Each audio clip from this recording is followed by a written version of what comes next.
Somehow, when I was in high school, I landed in a college level and college credited English class. And I remember the teacher one day early in the school year asked us what was the definition of joy. And my very first thought was, oh, this poor soul doesn't know.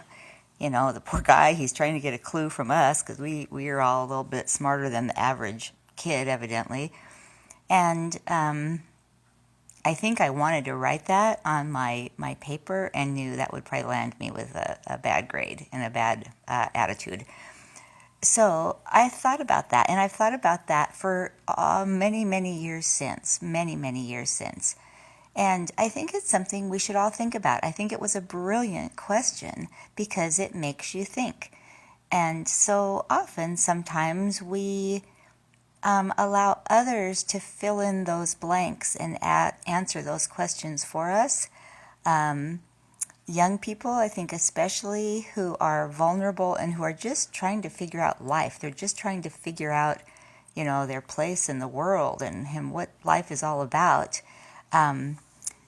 They, tend to be influenced by outside sources a lot. And some people continue that. And here's the risk in that. I think it's all innocent and it's all just, what it is. But here's the risk. The risk to me is you stop thinking. You stop trying to figure things out yourself. You stop questioning things. And when you stop thinking, you are giving up a tremendous freedom. One of the greatest gifts we have as human beings. One of the things that separates us from animals, our ability to reason and our ability to feel passion and compassion for other human beings. I think it's just the darndest thing. It seems like so many people go through life kind of flatlining. They don't have passion for things. They don't feel compassion for other human beings or themselves, and they're not fully living the experience of being a human. I don't think, anyway. I mean, I tend to be off the rails in my feelings. I know that. I know that, call me guilty. That's me. I feel everything. I do not let an emotion or a feeling pass me by. However, in my circumstance, having gone through a real trauma, I believe it's what saved me. I believe it's why I'm still here. You need to feel the pain. You need to feel the joy. You need to feel. I believe it's the modern day 4-letter big, bad, nasty F word. People don't want to feel. They manipulate their moods and medicate their moods and don't feel anything. They're just kind of flatlined. And to me, if you're flatlined, you dang well might as well be dead because you're not living the human experience. So, back to the word joy.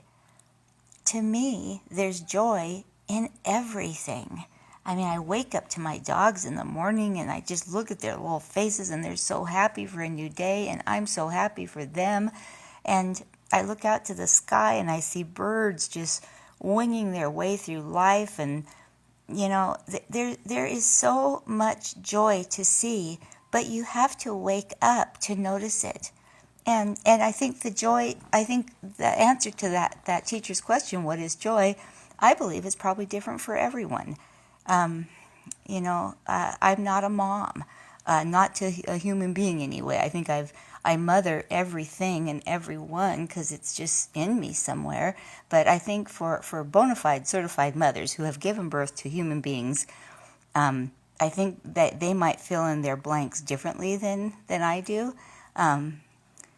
So to me, embrace life. Answer every day as you go through life. You ask yourself that question, what is joy? What is joy for me? What brings me joy? And give it some thought. If you don't think for yourself, someone will think for you, and they will fill in the blank for you. They will tell you joy is getting a new big shiny car, or joy is a great big rock of carbon on your finger, or joy is, whatever, how you look. It doesn't have so much to do with how you feel. I want so much for people to be human beings, to embrace life and embrace feeling, because the feeling, that dirty, dirty little 4-letter F word, is what separates us from, well, I think from death. In death, you don't feel anymore. I think it's what separates us from most beasts. You know, I just think, we ought to give it a go, give it a try. I don't know if there's ever been a case where a human being has just, simultaneously combusted or dropped dead from feeling. I think we slowly die each day when we don't feel. So, maybe on your last day, maybe, if today was my last day, I'd step on to the beyond with a great big fat smile on my face, because I lived, I felt, I embraced life. I will embrace death as I embrace life, because it's inevitable, and I will find joy in my last day. I'll find joy in some little, if it's filled with pain, if it's filled with suffering, I don't know. Nobody knows what their last day will be. But somehow, some way, there's got to be a grain of joy in everything we do. Everything we do. Now, the sadness, the sorrow, I think we have to feel that so we have a comparison for joy. If life were always just on a high, and I think people who are really into drugs, they want to just have that high all the time.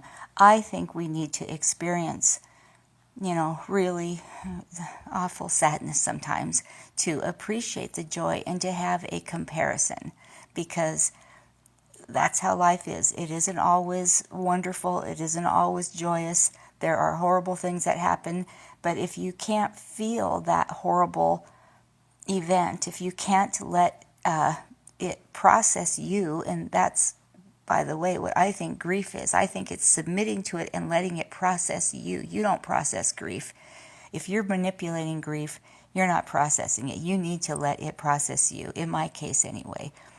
And only then can you feel the joy again. And for me, it's just a miraculous thing. I mean, truly a miraculous thing that 2 years after my husband died, suddenly, my husband, who I loved with all my might and all my heart, 2 years after he died, I can again feel joy. It just is, it's a phenomenon to me, an absolute phenomenon. And I feel joy again. I feel joy in the memory of what we had, and I feel joy in today. I feel joy in this moment to be able to speak to you. If anybody's hearing this, I'm so thankful to be able to speak to you. And I feel joy in the prospect that I might wake up tomorrow again. That's joy to me. That's a joyous thing to me. So I thank you for listening, and I love you, and I hope you find joy in today.